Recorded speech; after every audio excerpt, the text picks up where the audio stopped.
Hello friends, कैसे हैं आप लोग। मेरे चैनल रूही एजुकेटर पे आप लोगों का बहुत वेलकम है और मैं हूँ रूही।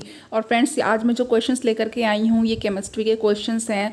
और मैंने स्टेट्स ऑफ मैटर, जो हमारा एक चैप्टर है nature and behaviour of matter, इसके एमसीक्यूज़ अपलोड किए हुए हैं। आप लोग उसको ज़रूर देख लीजिएगा। और ये उसी के आगे के चैप्टर के जो एमसीक्यूज़ हैं, ये और एमसीक्यूज़ हैं, इनको भी आप लोग देख लीजिए। और फ्रेंड, चलिए हम लोग अब स्टार्ट कर देते हैं। और फ्रेंड्स, जो ये मेरा चैनल है तो आप लोगों को पता ही है कि इसमें मैं DSSB की नेचुरल साइंस की प्रिपरेशन करा रही हूँ। और जितने भी आपके एग्ज़ाम्स हैं, जिसमें जैसे कि आपका जो TGT साइंस है, जिसमें और जो ऑल स्टेट के जो एग्ज़ाम्स होते हैं जिसमें साइंस आती हैं, उनके लिए मेरा चैनल है। प्लस आपका ये जो TGT PGT है, जिसमें आपके बायोलॉजी का जो सब्जेक्ट है वो है। तो आप अपने कोई भी सब्जेक्ट जिसकी भी आप प्रिपरेशन कर रहे हो चूज़ कर लो, और आप लोग मेरे चैनल पे प्रिपरेशन कर सकते हो। आपको क्वेश्चंस बहुत अच्छे और बहुत ही स्टैंडर्ड क्वेश्चंस मिलेंगे। और चलिए अब स्टार्ट कर देते हैं हम। यहाँ पे हमारे पास जो फर्स्ट क्वेश्चन है फ्रेंड, वो है white gold used in jewellery contains 2 elements, gold and palladium.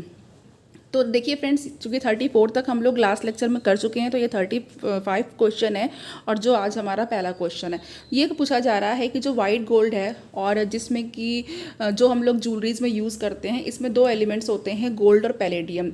A jeweller has 2 different samples that are both identical in appearance and have a uniform composition through out.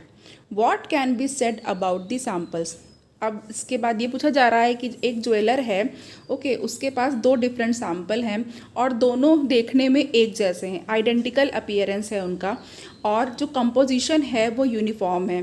तो इन samples के बारे में क्या कह सकते हैं। अब देखिए, यहाँ पे हमारे पास जो 1 ऑप्शन है वो है the materials are heterogeneous mixtures and can be classified by their components.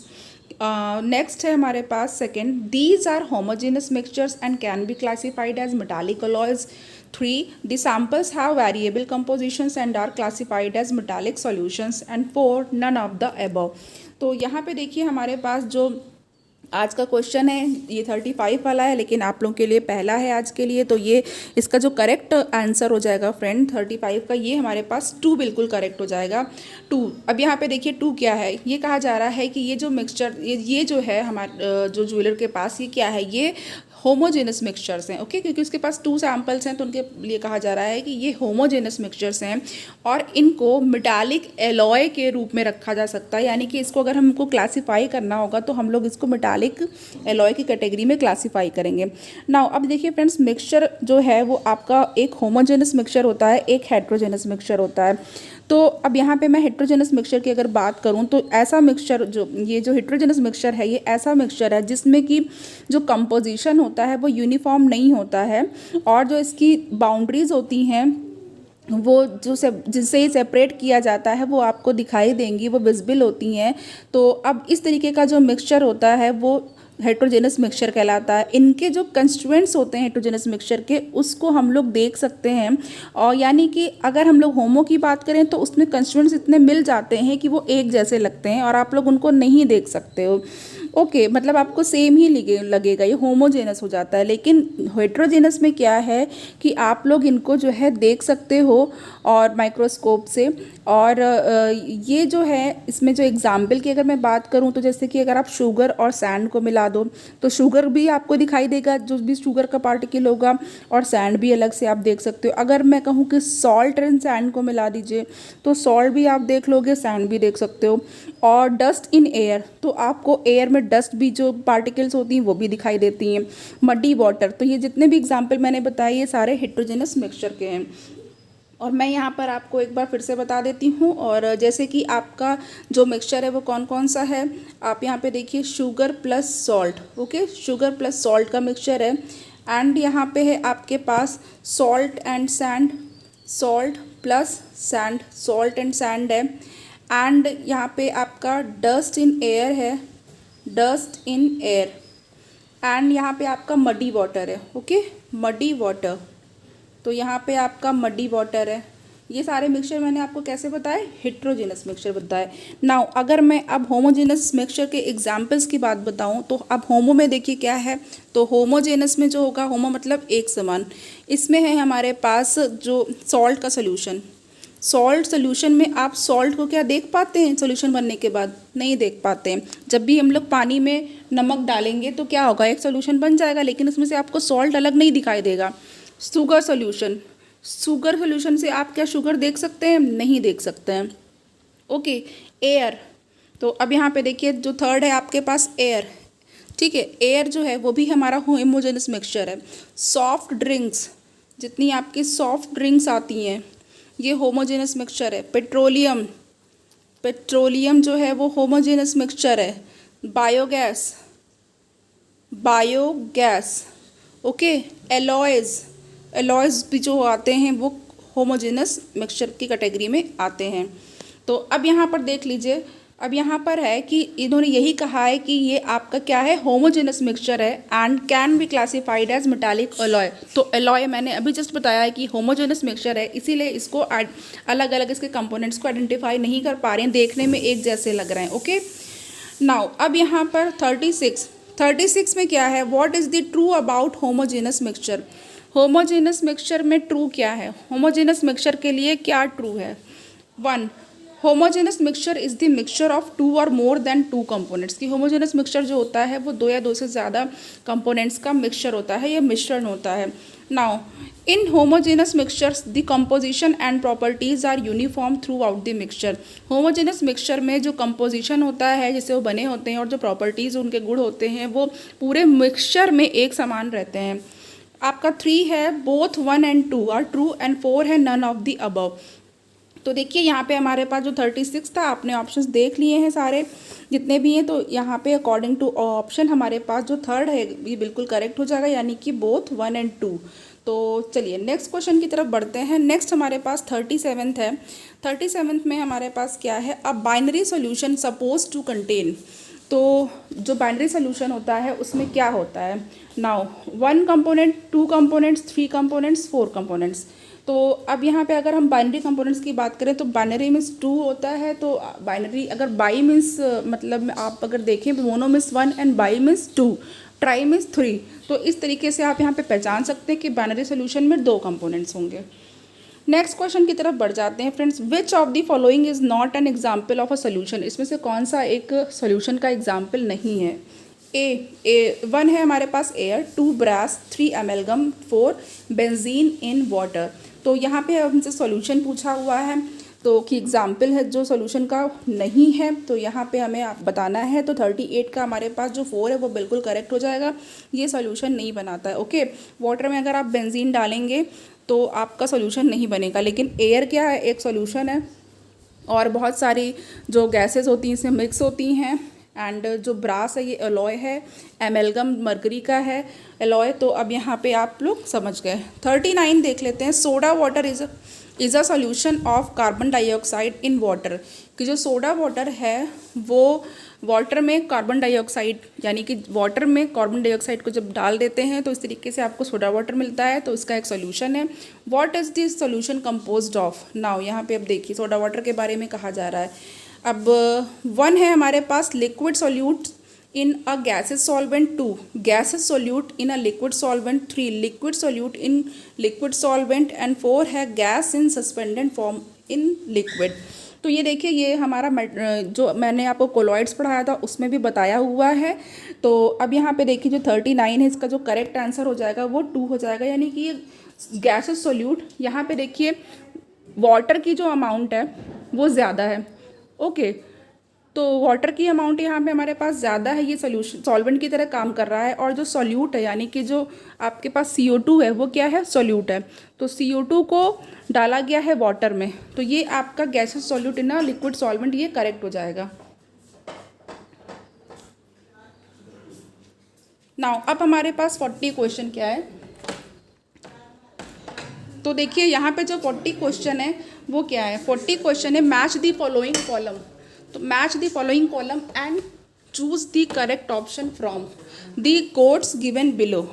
तो अब यहाँ पे कॉलम 1 है हमारे पास कॉमन एग्जाम्पल्स दिए हुए हैं, कॉलम 2 में टाइप्स ऑफ सॉल्यूशन दिया हुआ है। तो ए है हमारे पास mixture of oxygen with nitrogen gas, फिर बी है oxygen dissolved in water, C camphor in nitrogen gas, D solution of hydrogen in palladium. अब यहाँ पे देख लीजिए हमारे पास जो कॉलम 2 है वहाँ पे क्या है, सॉलिड सॉल्यूशंस है 1 में, 2 लिक्विड सॉल्यूशंस है एंड 3 गैसेस सॉल्यूशन है। एंड उसके बाद अब यहाँ पे हमारे पास जो है वो मैचिंग करनी होगी, तो हम लोग यहाँ पे देख रहे हैं, अब इसको इजीली मैच कर सकते हैं। तो यहाँ पे देखिए हमारे पास जो पूछा हुआ है करेक्ट ऑप्शन, तो यहाँ पे हमारे लिए आगे देखते हैं, कुछ ऑप्शंस और भी दिए हुए हैं। नहीं, यहाँ पे चलिए तो 40 में हम लोग बता देते हैं फ्रेंड, जो यहाँ पे 40 है उसका जो करेक्ट ऑप्शन हो जाएगा वो कौन सा हो जाएगा, देख लेते हैं यहाँ पे। Now mixture of oxygen with nitrogen gas. तो अब यहाँ पे देखिए आपको जो है सॉल्यूशन बताना है कि ये कौन सा सॉल्यूशन है। नाउ तो ऑक्सीजन का जो मिक्सचर है और उसमें नाइट्रोजन गैस भी है, तो ये क्या होगा, क्या सॉलिड होगा या लिक्विड होगा, गैस। तो अब यहाँ पे देख लीजिए यहाँ पे गैस होगा, क्योंकि नाइट्रोजन भी गैस है, ऑक्सीजन भी गैस है, तो ये गैस सॉल्यूशन हो जाएगा। Now oxygen dissolve in water. अब ऑक्सीजन जो है वो गैस है और उसको वाटर में डिजॉल्व कर दिया गया, तो ये कैसा सॉल्यूशन हो जाएगा, ये आपका जो है यहाँ पे अगेन जो अभी हमने सोडा वाटर का सॉल्यूशन बताया था उस तरीके का सॉल्यूशन हो जाएगा। नाउ आगे भी देख लेते हैं, सी कैम्फर इन नाइट्रोजन गैस। और उसके बाद फिर आपका है solutions of hydrogen in palladium, और फिर कॉपर डिजॉल्व इन गोल्ड। तो देखिए यहाँ पे हमारे पास अब ये सारे ऑप्शंस हैं, लेकिन यहाँ पे कॉलम में आपके पास 3 ही दिया हुआ है, तो अब यहाँ पे हम लोग कॉपर डिजॉल्व इन गोल्ड कहेंगे, तो जो सॉलिड और सॉलिड होगा वो हमारे पास क्या हो जाएगा, सॉलिड एंड सॉलिड वाला सॉलिड सॉल्यूशंस हो जाएंगे। नाउ अब हाइड्रोजन जो है एक गैस है और पैलेडियम में डिजॉल्व की गई है, ओके, जो हाइड्रोजन एक गैस और पैलेडियम में डिजॉल्व की गई है, तो वो हमारे पास जो है कौन सा सोल्यूशन हो जाएगा, ये यहाँ पर हम लोग यहाँ पे इसको अगेन लिक्विड सॉल्यूशंस कर देंगे। और जो कैम्फर इन नाइट्रोजन गैस है, तो कैम्फर जो होगा वो सॉलिड है और वो गैस में होगा, तो ये यहाँ पे हमारे पास हो जाएगा। Now oxygen dissolve in water, oxygen को जब वाटर में डिजॉल्व कर देंगे तो ये यहाँ पे हमारे पास लिक्विड सॉल्यूशन हो जाएगा। तो जैसे कि हम लोग CO2 को डिजॉल्व करते हैं वाटर में, तो वो भी हमारे पास एक सॉल्यूशन बनता है। देखिए भी हमने पीछे सोडा वाटर का बताया था, तो अब यहाँ पे gases solute in liquid solvent हो गया था, वैसे ही यहाँ पे है।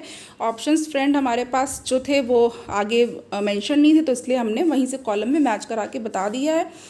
नाउ 41 में देख लेते हैं। 41 जो है इसमें क्या है, इसमें है आपको अगेन कॉलम 1 से कॉलम 2 को मैच करना है।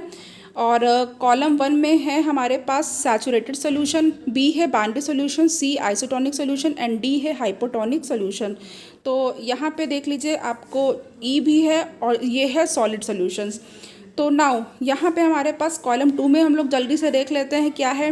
1 solutions having same osmotic pressure at given temperature as that of solution, कि जो सॉल्यूशंस होते हैं उनमें ऑस्मोटिक प्रेशर जो है वो दिए हुए टेम्परेचर पे सेम होता है जितना कि सॉल्यूशन का होता है। नाउ जो हमारे पास 2 है वो क्या है, solution whose osmotic pressure is less than that of another, कि ऐसा सॉल्यूशन जिसमें जो ऑस्मोटिक प्रेशर होता है वो दूसरे से जो है वो कम होता है।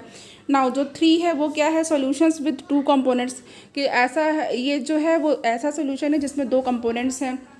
नाउ 4 है हमारे पास, solutions which contains maximum amount of solute that can be dissolve in given amount of solvent at given temperature, कि जो सोल्यूशन है उसमें क्या है, मैक्सिमम अमाउंट ऑफ सोल्यूट होती है, ठीक है, और ये जो है किसी भी टेम्परेचर पे गिवन सॉल्वेंट में, गिवन अमाउंट ऑफ सॉल्वेंट में वो डिज़ोल्व हो जाता है। फिर 5th है हमारे पास सॉल्यूशन इन सॉलिड फेज, की ऐसा सॉल्यूशन है जो सॉलिड फेज में है।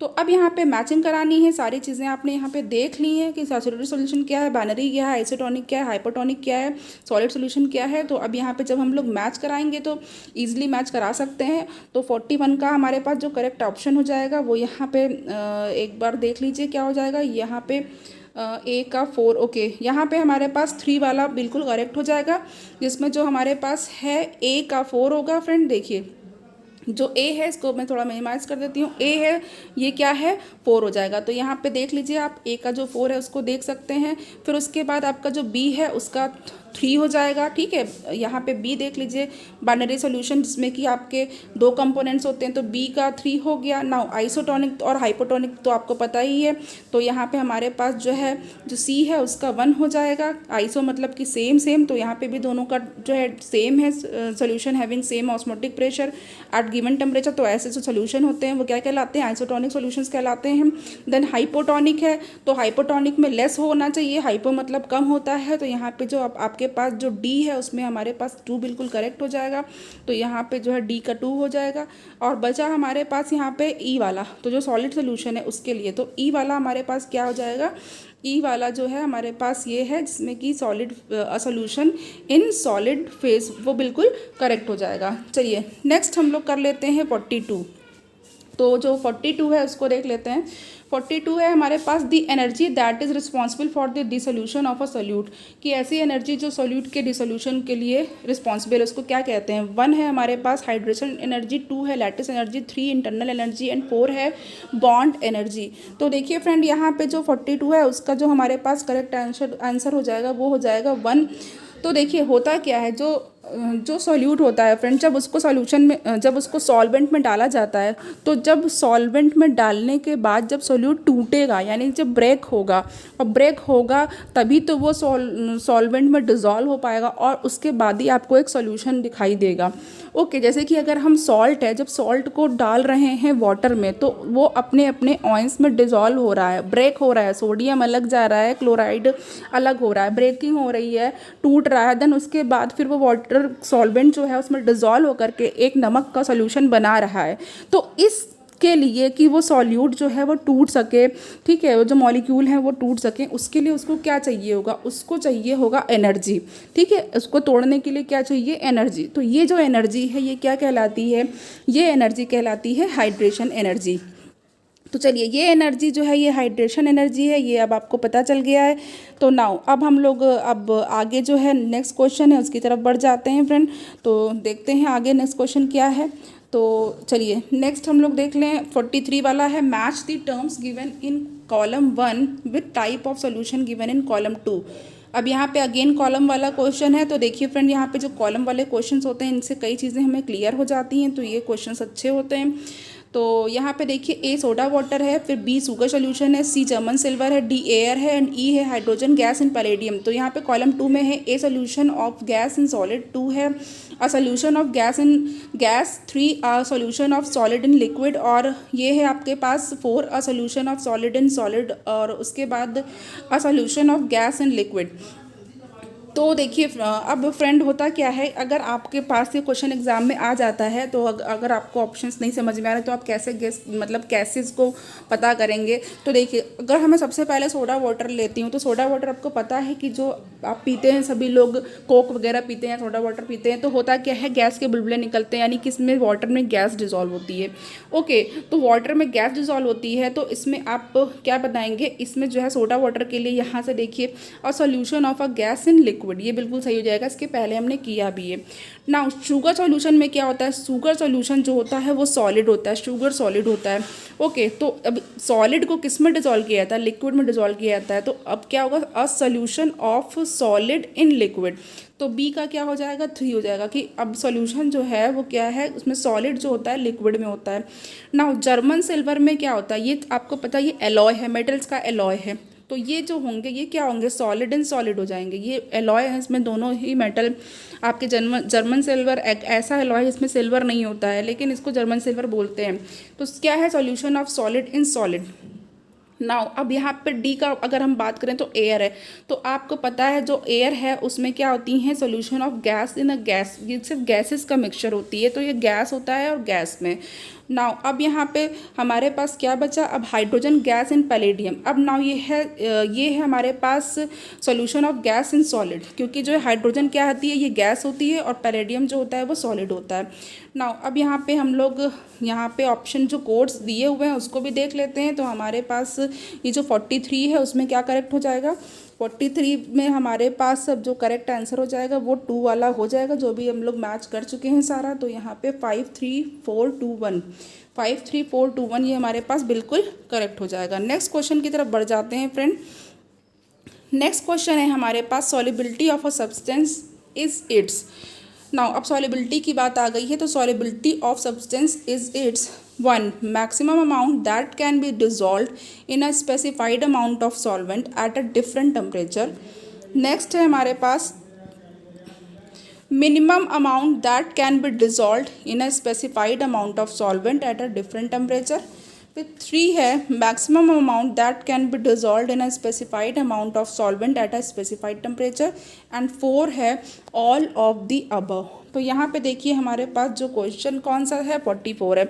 अब यहाँ पे आंसर कौन सा है इसका, आंसर यहाँ पे हमारे पास देखिए जो ये वाला ऑप्शन आप पढ़िए कि ये जो होता है सॉल्युबिलिटी क्या होती है कि किसी जो आपका सॉल्वेंट होता है उसमें आप सॉल्यूट डालते हो, ठीक है, तो उसके बाद जब आप डालते हैं तो वो डिज़ोल्व होता जाता है फ्रेंड। ओके, जैसे कि हमारे पास कोई अगर हमारे पास ये सॉल्वेंट है, वाटर है, इसमें हम लोग सोडियम क्लोराइड सपोज डाल रहे हैं या फिर शुगर डाल रहे हैं या कोई भी आप ग्लूकोज डाल रहे हो, कुछ भी डाल रहे हो, तो अब होता क्या है, अब उसमें डिज़ोल्व हो रहा है।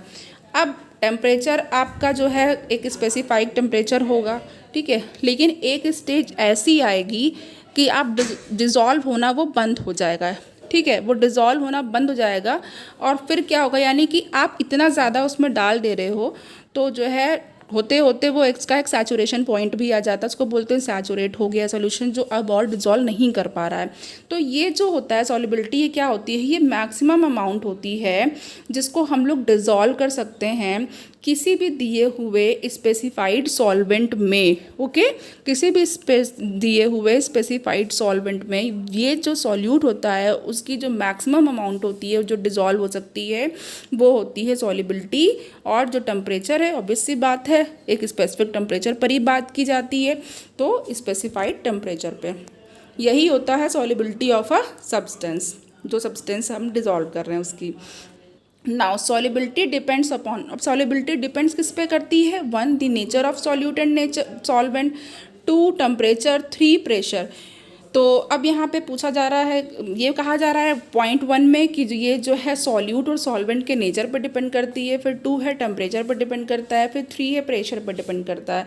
तो यहाँ पे हमारे पास जो ऑप्शन है वो कौन सा करेक्ट हो जाएगा, तो देख लीजिए फ्रेंड, यहाँ पे जो 45 है उसके लिए हमारे पास सारे ही ऑप्शन करेक्ट हो जाएंगे, क्योंकि ये ऑल ऑफ दीज ये देखने से हमें पता है, तो हम इसको कर सकते हैं कि ये नेचर ऑफ सॉल्यूट पे भी डिपेंड करती है कि सॉल्यूट का नेचर कैसा है, वो सॉल्यूबल है भी कि नहीं है, ठीक है, और कौन सा सॉल्यूट जो है वो ज़्यादा जल्दी से डिज़ोल्व हो जाता है सॉल्वेंट में। अगर हम लोग वाटर की बात करें तो ये आपका जो है एक सॉल्वेंट है, अगर हम एक ऑर्गेनिक सॉल्वेंट की बात करें अब जैसे कि आपका बेंजीन वगैरह है, ओके, तो अब यहाँ पे हमारे पास फिर टेम्परेचर है, तो बिल्कुल आप नॉर्मल वाटर ले लीजिए, ठीक है, नॉर्मल रूम टेम्परेचर पे जो वाटर होता है उसमें कोई चीज़ डाल करके देखिए।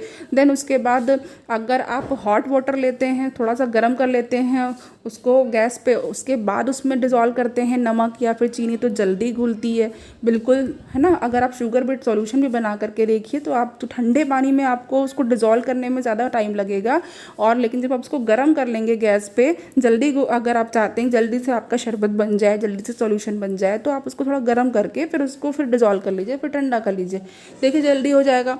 नाउ प्रेशर, अब प्रेशर की तो बात है ही कि एटमॉस्फेरिक प्रेशर। अब मान लीजिए कि आपने, अगर प्रेशर की हम लोग बात करें तो एक नॉर्मल प्रेशर होगा, और दूसरा ये कि जैसे कि आपने ढक्कन जो है बिल्कुल बंद कर दिया, उसके ऊपर कोई और भारी सी चीज़ भी रख दी, कुछ भी आपके पास जो अवेलेबल है, छोटी मोटी स्टोन या कुछ भी, तो उससे क्या होगा, एक प्रेशर बनेगा अंदर और उस कंटेनर के अंदर, बर्तन के अंदर, तो एक तो जल्दी से वो बॉयल भी हो जाएगा, उसको जो टेम्परेचर भी बढ़ जाएगा और उसको डिज़ोल्व होने में और ईजी हो जाएगा। तो ये सारी ही चीज़ें सॉल्युबिलिटी पे डिपेंड करती हैं। नाउ 46 में क्या है, 46 है in which solvent does sodium chloride and sugar dissolve, इसमें से ऐसा कौन सा सॉल्वेंट है जिसमें कि सोडियम क्लोराइड और शुगर डिज़ोल्व होता है। तो आप लोग फ्रेंड जो है आप देखिए ऑप्शन क्या है, 1 नैफ्थलीन, 2 वाटर, 3 एंथ्रासीन है, और 4 है ऑल ऑफ दीज। तो यहाँ पे जो हमारे पास 56 है, आप सभी लोग अपने घर में रोज़ कुछ ना कुछ कोई जो सॉल्ट का वाटर होता है, यानी कि इसको कहते हैं नमक का पानी, ठीक है, उससे गरारे करने के लिए भी कहा जाता है, गार्गल कर लीजिए तो गले में आपके जो भी चुभन हो रही है, कोल्ड हो रहा है या कुछ भी, और वैसे भी टीथ के लिए भी अच्छा कहा जाता है कि अगर हम लोग गार्गल कर लें तो 3 दिन में एक बार या डेली ही एक बार कर सकते हैं तो बहुत अच्छी बात है, तो आपके माउथ की भी पूरी क्लीनिंग हो जाएगी, आपका गला भी अच्छा रहेगा। तो आप लोग करते ही रहते हैं, सॉल्यूशन बनाते ही रहते हैं। और शुगर, मान लो कभी शरबत पीने का मन हुआ है, कोई ड्रिंक पीने का मन हुआ है, तो शुगर को डिज़ोल्व करते हैं, फिर उसमें और भी चीज़ें मिलाते हैं पानी में, तो ये सब तो डेली लाइफ की चीज़ें हैं। नेक्स्ट है हमारे पास 47 में देख लेते हैं क्या है। 47 है consider the following about the saturated solution and select the correct option. अब इसमें से हमें सैचुरेटेड सोल्यूशन के बारे में चीज़ें बतानी है, ठीक है, उसको कंसीडर करना है और फिर करेक्ट ऑप्शन जो है वो चूज़ करना है। तो यहाँ पे देख लेते हैं फ्रेंड कि क्या है क्वेश्चन हमारे पास। तो नाउ यहाँ पे है हमारे पास ऑप्शन जो है वो a solution in which no more solute can be dissolve, कि ऐसा dissolve at the temperature and pressure, ठीक है, कि जो ऐसा सोल्यूशन जिसमें कि कोई भी और ज़्यादा अगर हम सोल्यूट ऐड करें या डिज़ोल्व करें तो वो डिज़ोल्व नहीं होगा, और ज़्यादा डिज़ोल्व नहीं कर सकते हैं किसी भी दिए हुए टेम्परेचर और प्रेशर पे। नाउ 2 है हमारे पास the solution which is in dynamic equilibrium with solute dissolve in solvent, कि ऐसा सोल्यूशन जो कि डायनामिक इक्विलिब्रियम में है, सोल्यूट और सॉल्वेंट, जो सोल्यूट डिज़ोल्व किया गया और जो सॉल्वेंट है वो दोनों एक इक्विलिब्रियम मेंटेन किए हुए हैं। फिर आपके पास जो थर्ड है वो क्या है, the solution in which more solute can be dissolve at the different temperature and pressure, कि ऐसा सोल्यूशन जिसमें कि जो है और सोल्यूट को अगर हम डिफरेंट टेम्परेचर और प्रेशर को कर दें तो हम लोग उसमें और सोल्यूट को डिजॉल्व कर सकते हैं, घोल सकते हैं। फिर 4 है हमारे पास बोथ 1 and 2। तो देखिए अब हमारे पास यहाँ पे जो 7th वाला है उसमें सॉरी जो 47th वाला है उसमें क्या करेक्ट हो जाएगा, 47 का हमारे पास 4th बिल्कुल करेक्ट हो रहा है, बोथ 1 and 2, और बोथ 1 and 2 का ही ऑप्शन बिल्कुल सही होगा, जो कि यहाँ पे पास 1 और 2 है, इसको मैंने एक्सप्लेन भी कर दिया है। तो यहाँ पे हमारे पास 4th वाला करेक्ट हो जाएगा। 48 देख लेते हैं क्या है।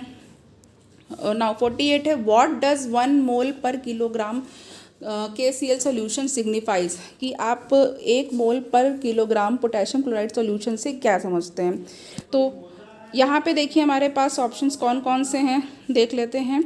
1 mole of potassium chloride is dissolve in 1 kilogram of water, कि मतलब 1 मोल पोटेशियम क्लोराइड को 1 किलोग्राम ऑफ वाटर में डिजॉल्व किया गया। फिर दूसरा है 1 mole of potassium chloride is dissolve in 1 litre of water, कि 1 मोल ऑफ पोटेशियम क्लोराइड को 1 लीटर वाटर में डिजॉल्व किया गया। फिर थर्ड है 1 mole of potassium chloride is dissolve in 1 ml of water, कि 1 मोल पोटेशियम क्लोराइड को 1 ml ऑफ वाटर में डिजॉल्व किया। फिर फोर्थ है नन ऑफ द अबव। तो अब देखिए यहाँ पे जो हमारे पास 48 क्वेश्चन है ये वाला, और इसका जो करेक्ट ऑप्शन हो जाएगा वो कौन सा हो जाएगा। तो अब देखिए यहाँ पे जो है फ्रेंड वो बिल्कुल पहला ही ऑप्शन मुझे सही लग रहा है कि ये क्या है, 1 मोल पर किलोग्राम है ना। तो 1 मोल पोटेशियम क्लोराइड लिया गया है, उसको 1 किलोग्राम ऑफ वाटर में डिजॉल्व किया गया। ओके, तो यहाँ पे आपको ये पता चल गया। नाउ नेक्स्ट हम लोग देखते हैं 49 क्या है, choose the concentration term which is temperature independent. अब यहाँ पर कंसंट्रेशन टर्म को चूज़ करना है जो कि टेम्परेचर से इंडिपेंडेंट हो, ऐसी चीज़ जो ऐसा है वो उसको चूज़ करना है आपको इस टर्म को। तो अब यहाँ पे मास परसेंटेज की, तो मास परसेंटेज जो है वो या फिर 2 है ppm पार्ट्स पर मिलियन, 3 है हमारे पास मोल फ्रैक्शन एंड 4 है मोलारिटी। तो देखिए फ्रेंड यहाँ पे जो हमारे पास ऑप्शन है वो कौन सा ऐसा ऑप्शन है जो टेम्परेचर से इंडिपेंडेंट है।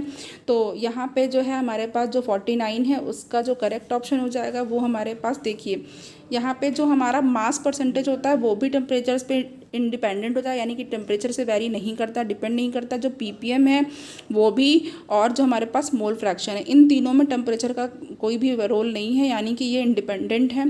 ठीक है, the option which with all temperature independent concentration वो यहाँ पे ये हो जाएंगे। ठीक है, टेम्परेचर इंडिपेंडेंट है, याद रखिएगा फ्रेंड, अच्छा क्वेश्चन है, स्टार क्वेश्चन है ये। ठीक है, वैसे भी बहुत सारे क्वेश्चन हैं और जो अच्छे हैं स्टार क्वेश्चन हैं इसमें।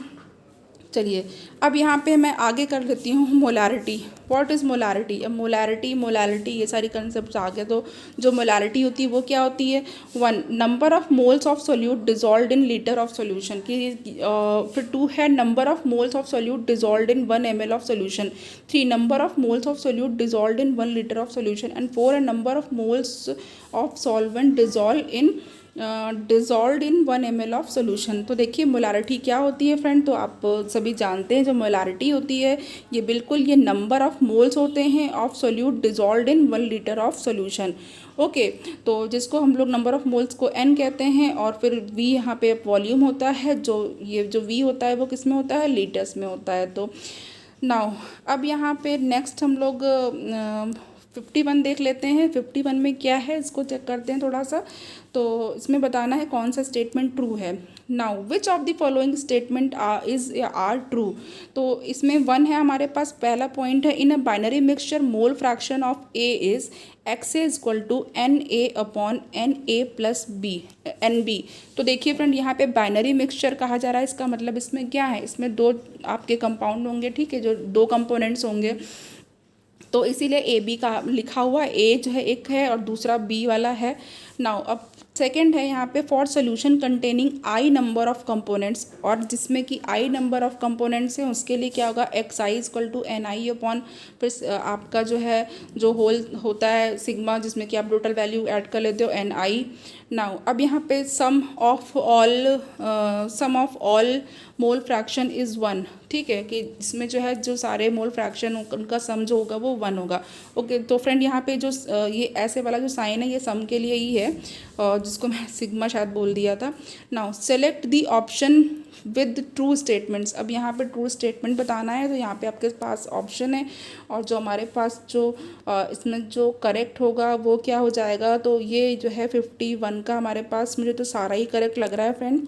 तो यहाँ पे जो 51 है उसका हमारे पास जो फोर्थ है ऑल ऑफ दीज, ये हो जाएगा करेक्ट। ओके, क्योंकि ये सारी चीज़ें करेक्ट हैं, तो आप इसको बिल्कुल अच्छे से ध्यान से देख लीजिएगा, ये फार्मूला वगैरह सब कुछ याद कर लीजिएगा।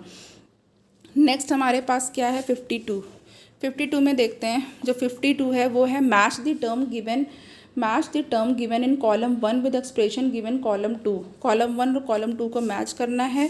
तो यहाँ पे देखिए ए है मास परसेंटेज, बी है वॉल्यूम परसेंटेज, सी है मोल फ्रैक्शन, एंड देन ये है मोलालिटी। तो मैं ये बहुत अच्छा क्वेश्चन है जिसमें आपको सारे फॉर्मूले पता चल जाएंगे, आई मीन इसी क्वेश्चन से आप सब कर सकते हैं। तो देख लीजिए यहाँ पे जो 52 है, वन है आपका number of moles of the solute component upon volume of solution in litre. फिर टू है number of moles of component number upon total number of moles of all the components. Then three है आपका volume of the solute component in solution upon total volume of solution into 100। Four है हमारे पास mass of the solute component in solution upon total mass of the solution into 100। Now उसके बाद फिर आपका 5 है number of moles of the solute components and upon mass of solvent in kilogram. तो देखिए यहाँ पे हमारे पास जो ऑप्शन है वो कैसे कैसे है, अब हम लोग को सबका फॉर्मूला पता है फ्रेंड, तो अब हम लोग तुरंत मैचिंग कर पाएंगे इसकी। तो अगर जिसको जैसे अगर आपको नहीं पता है तो आपका रिवाइज भी हो जाएगा इस क्वेश्चन में। तो देख लेते हैं, यहाँ पे मैं आंसर बता देती हूँ कि कौन सा है, क्योंकि मैचिंग मैं करा चुकी थी पहले ही। तो यहाँ पे हमारे पास थर्ड वाला करेक्ट हो रहा है, जिसमें हमारा 43251 है, ठीक है। तो यहाँ पे हम लोग देख सकते हैं पहले का जो है आपका 4 है, तो यहाँ पे देखिए नाउ ये यहाँ पे आपका 4 हो जाएगा। उसके बाद बी का 3 है, और सी का जो है आपका ये हो जाएगा, एंड डी का आपका फ्रेंड जो होगा वो 5 हो जाएगा, ठीक है। जो यहाँ पे इतना मैं मिनिमाइज़ कर दूँ उसके बाद आप देख सकते हैं, फिर डी का यहाँ पे 5 है और ई का जो है ये 1 हो जाएगा। तो चलिए अब यहाँ पे इसको आप देख सकते हैं, ठीक है। और हमारे पास जो करेक्ट ऑप्शन है वो मैंने बिल्कुल बता दिया है, यहाँ पे जो 52 है उसका जो थर्ड वाला ही करेक्ट है। तो ये आप लोग देख लीजिए, ओके 43251। तो यहाँ पे देखिए मैंने बताया है आपको कि जो 4 है, यानी कि ये जो मास परसेंटेज है उसको हम लोग कैसे करेंगे, मास of the solute upon solute component in solution upon total mass of the solution into 100। Okay, उसके बाद जो वॉल्यूम परसेंटेज है वो क्या होगा, वॉल्यूम ऑफ द सॉल्यूट हो जाएगा, जिसमें जो पूछा गया है देखिए उसका यहाँ पे नेम भी लिखा हुआ, volume of the solute component in solution upon total volume of solution into 100। उसके बाद आपका जो सी वाला है यहाँ पे 2 हो गया है उसका, तो वो मोल फ्रैक्शन में आप देख सकते हैं number of moles of component है upon total number of moles of all the components हैं। एंड फिर उसके बाद आपका जो डी वाला है और 5 फिर बचा आपका मोलारिटी वाला, ठीक है। तो डी के लिए मोलारिटी है तो number of moles of the solute component upon mass of solvent in kilogram. ये यहाँ पे आप लोग को ध्यान रखना है मोलारिटी में कि वो किलोग्राम में मास दे रखा है, एंड मोलारिटी जो है वो क्या होती है, number of moles of the solute component upon volume of the solution in litre. तो देखिए है ना अच्छा क्वेश्चन ये, जिसमें आपको इतने सारे फॉर्मूले इस क्वेश्चन में पता चल गए, सारी चीज़ें रिवाइज हो गई यहाँ पे आपकी। तो ये स्टार क्वेश्चन है, अगेन इम्पॉर्टेंट है नहीं ना। अब नाउ 53 है हमारे पास। 25 milligram of calcium carbonate is dissolve in 5 litre of the solution, the approximate concentration of the solution. कह रहे हैं जो 25 मिलीग्राम कैल्शियम कार्बोनेट है उसको जो है 5 लीटर सोल्यूशन में डिजॉल्व किया गया है, तो जो अप्रॉक्सीमेट कंसंट्रेशन है वो क्या होगी सोल्यूशन की। तो यहाँ पे है ऑप्शन हमारे पास 125 ppm में बताना है आपको, फिर उसका है 2500 ppm, फिर 3 है 1 ppm एंड 4 है 5 ppm। तो देखिए फ्रेंड, इसको मैं बता देती हूँ। जो ppm होता है यानी कि पार्ट्स पर मिलियन होता है, नोट करते लीजिएगा। पार्ट्स पर मिलियन इज इक्वल टू आपका वेट ऑफ सोल्यूट है। ओके, वेट ऑफ सोल्यूट है एंड देन उसके बाद वेट ऑफ सोल्यूट के बाद आपका वेट ऑफ सोल्यूशन है। वेट ऑफ सोल्यूशन मैंने यहाँ पे n ऊपर लगा दिया है, इनटू 10 की पावर 6। ओके, इनटू 10 की पावर आपको यहाँ पे 6 लगानी है। तो अब यहाँ पे अगर मैं बात करूँ जो हमारे पास है क्वेश्चन, तो उसमें हमारे पास ppm क्या हो जाएगा, ppm इज इक्वल टू आपको क्या दे रखा है यहाँ पे 25 अपॉन अब 25 मिलीग्राम दे रखा है ना फ्रेंड। तो देखिए 25 मिलीग्राम दे रखा है, तो इसको हम लोग यहाँ पे ये कर लेंगे 10 की पावर -3 से मल्टीप्लाई कर लेंगे। देन यहाँ पे हमारे पास 5 लीटर है, तो ये 5000 हो जाएगा यहाँ पे ml के लिए। देन हमारे पास मैंने यहाँ पे बताया था कि 10 की पावर आप लोग जो है 6 लगाएंगे, तो वो 10 की पावर 6 लगा लिया, तो आपका पास जो आंसर आ जाएगा जब इसको सॉल्व करोगे तो 5 ppm आएगा। इसको सॉल्व करके देखिएगा, पार्ट्स कट करके जीरो वगैरह काट करके, तो यहाँ पे आपके पास 5 आएगा। तो हमारे पास जो आंसर हो जाएगा वो 5 ppm होगा। नेक्स्ट है हमारे पास 54 है हमारे पास। Suppose 3.50 weight percent of the aqueous solution of sodium chloride is sea water, what is the molality of sea water. Option A 1 है 6.2 m, 2.062 m मोलर, और फिर 3 है 0.62 मोलर एंड 4 है आपके पास 0.0062 m। तो यहाँ पे देखिए हमें इसको कैसे करना है। तो यहाँ पे जो अब ये कहा गया है कि जो सोडियम क्लोराइड है जो सोल्यूशन है उसमें 3.5 ग्राम कहा गया है ना, 3.5 ग्राम जो है आपका वो क्या है, सोडियम क्लोराइड है, ठीक है। और वाटर जो लेंगे वो कितना है, वो 100 ग्राम है। तो अब यहाँ पे अगर जो सॉल्यूशन होगा वाटर जो है सॉल्यूशन में वो कितना है, तो 100 माइनस आप जब सॉल्ट का आप इसमें से माइनस कर दोगे 3.5, तो यहाँ पे कितना आएगा 96.5 ग्राम आ जाएगा। ओके, तो 96.5 जो है वो ग्राम है। अब इसको हमें मोलालिटी चाहिए ना, तो अब हमको किलोग्राम में चाहिए होता है। तो यहाँ पे जब हम इसको किलोग्राम में कन्वर्ट करेंगे तो यहाँ पे हमारे पास फ्रेंड 0.0965 kg आ जाएगा। ओके, ये हमने कन्वर्ट कर लिया। अब मोलालिटी हमको निकालनी है। मोलालिटी के लिए देखिएगा क्या होगा, तो 3.5 आपका ऊपर चला जाएगा जो सॉल्यूट का है, और अपॉन आपके पास क्या हो जाएगा 58.5 इंटू 0.0965 kg जो अभी आपने निकाला है 965 kg ये है। तो फ्रेंड जब इसको आप लोग सॉल्व करोगे, इतना मैंने बता दिया है कि पहले जो है कैसे वाटर का आप लोग को निकालना है, सबकी सॉल्यूशन में वाटर कितना है, तो उससे आप लोग क्या करोगे, टोटल में से सॉल्यूट का यानी 100 में से आपने 3.5 माइनस करके वाटर का जितना भी वेट है उसको निकाल लिया कि 96.5 ग्राम है, फिर इसको किलोग्राम में कन्वर्ट कर लिया, देन मोलालिटी का फॉर्मूला लगा लिया है। तो जिसमें आपका क्या होगा, जो सॉल्यूट है वो ऊपर चला जाएगा और अपॉन जो आपका जो भी आप किलोग्राम में वेट ले रहे हो वो नीचे चला जाएगा। देन उसके बाद आप जब सॉल्व करोगे तो आपको यहाँ पे जो आंसर आएगा फ्रेंड वो थर्ड वाला आएगा 0.62। ओके, तो ये मोलालिटी आपकी आ गई।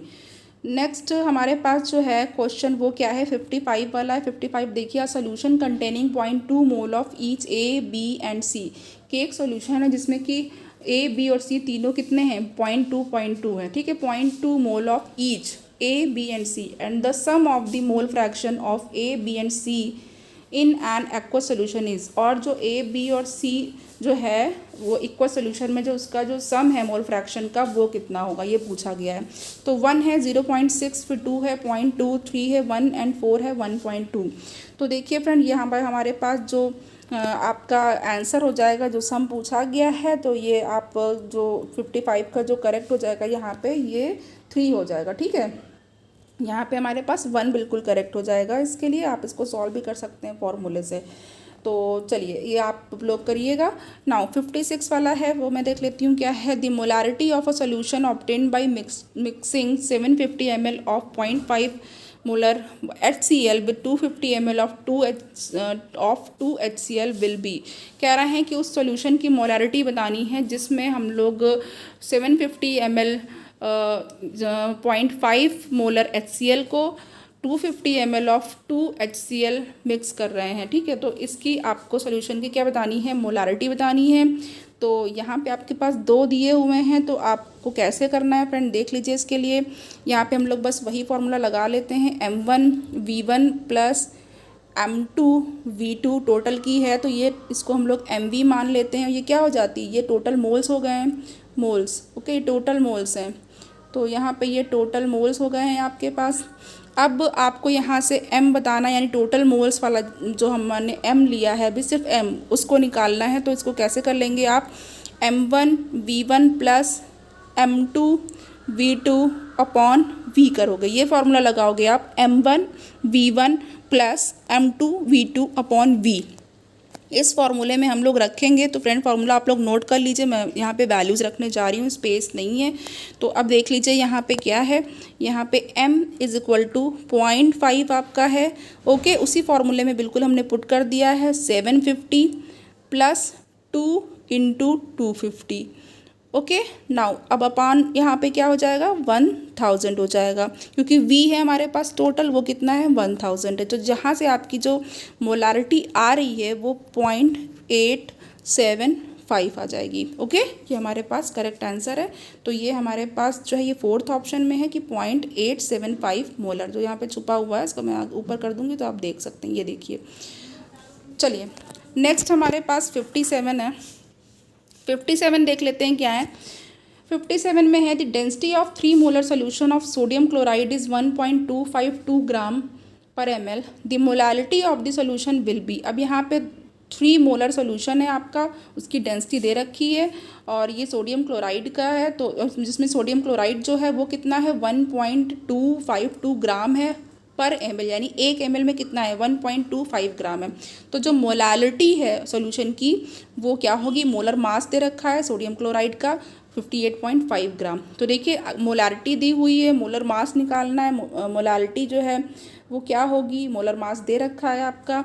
तो यहाँ पे देखिए जो 57 होता है, 57 है, उसमें आपका जो आंसर करेक्ट हो जाएगा वो क्या होगा, 2.60 है, 2 है, 2.18 और उसके बाद फिर 2.79 एंड 4 है 3। Okay, 3 molar. तो यहाँ पे फ्रेंड देखिए मैं आपको बता दूँ कि यहाँ पे है क्या, ये जो 3 मोलर सॉल्यूशन है इसका क्या मतलब हुआ कि 3 मोल्स जो हैं सॉल्यूट के सोडियम क्लोराइड के वो 1000 लीटर में प्रेजेंट है। ओके, अब यहाँ पे आप फार्मूलाज लगाओगे, आप उसको सॉल्व करिएगा कैसे। यहाँ पे फार्मूला आप नोट डाउन करते रहिए। Mass of solution is equal to volume of solution into density. ठीक है, इनटू डेंसिटी हो गई। तो यहाँ पे आपका क्या है 1000 इंटू 1.252 इज इक्वल टू 1252 ग्राम। ये हो गया सबसे पहले। तो अब यहाँ पे आपके ग्राम्स आ गए। देन आपको क्या करना है, ग्राम्स के बाद आपको यहाँ पे करना है mass of solute is equal to number of moles into molar mass of NaCl। Note कर लिया आपने। नाउ अब हम लोग इसको कर लेंगे, और ये जब ये हम लोग करेंगे तो क्या होगा यहाँ पे 3 इंटू 58.5 ग्राम 175.5 ग्राम, ये आपका आ जाएगा। ठीक है, इतना स्टेप हो गया। नाउ अब उसके बाद जो आगे करना है मास ऑफ सॉल्वेंट कितना होगा, यहाँ पे देख लीजिएगा 1252 माइनस 175.5 ग्राम्स। ठीक है, अब इसको जब सॉल्व करेंगे तो 1.076 किलोग्राम आ जाएगा। ये आ गया आपका मास ऑफ सॉल्वेंट। अब आपको जो फॉर्मूले में रखना है वो सारी चीज़ें पता चल गई कि मोलालिटी के फॉर्मूले में अब आप क्या रखेंगे। तो जो मोलैलिटी का फॉर्मूला होता है, मोलैरिटी नहीं है मोलैलिटी है, वो क्या है, moles of solute, moles of solute है upon mass of solvent. Okay, और ये किस में है, किलोग्राम में। इस फॉर्मूले में आपको सारी चीज़ें अब रख देनी है। तो 3/1.076 है, कितना आ जाएगा, 2.79 m आ जाएगा। तो यहाँ पे जो हमारे पास ऑप्शन हो जाएगा वो कौन सा हो जाएगा, थर्ड वाला 2.79। ओके, नाउ अब यहाँ पे एक ये देख लेते हैं हमारे पास ये जो क्वेश्चन है, consider the following statement regarding Henry's law. तो यहाँ पे हमारे पास है mole fraction of gas in the solution is proportional to the partial pressure of the gas over the solution. कि जो मोल फ्रैक्शन होता है गैस का किसी सॉल्यूशन में, वो जो गैस का पार्शियल प्रेशर होता है सॉल्यूशन में उसके प्रोपोर्शनल होता है। नाउ 2 है हमारे पास, the solubility of gas in a liquid is directly proportional to the partial pressure of the gas present above the surface of liquid और सॉल्यूशन। कि जो गैस में जो गैस की सॉलिबिलिटी होती है किसी भी लिक्विड में, वो क्या होती है, वो जो गैस प्रेजेंट होती है लिक्विड सॉल्यूशन में या सरफेस पे, उसके पार्शियल प्रेशर के डायरेक्टली प्रोपोर्शनल होती है। अब यहाँ पे हमारे पास जो ऑप्शंस हैं, तो अब हम लोग देख लेते हैं 58 का कौन सा करेक्ट है। तो जो 58 है उसका हमारे पास जो थर्ड वाला है, पहला और दूसरा दोनों ही करेक्ट है। ओके, तो यहाँ पे आप